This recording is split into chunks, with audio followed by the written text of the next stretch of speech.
Essas palavras todas têm a letra T, porém, do lado de cá, o som vai ser sh, e do lado de cá, o som vai ser ch. Are you ready?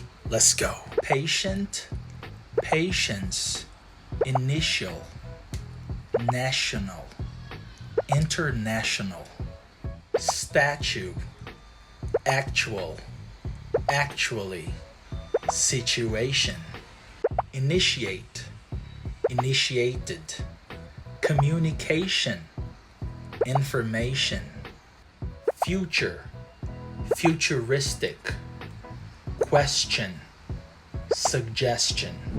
Agora com você. Me conta aqui nos comentários se você conhece mais palavras onde o T vai ter o som de sh ou o som de ch. I'll see you in the comments.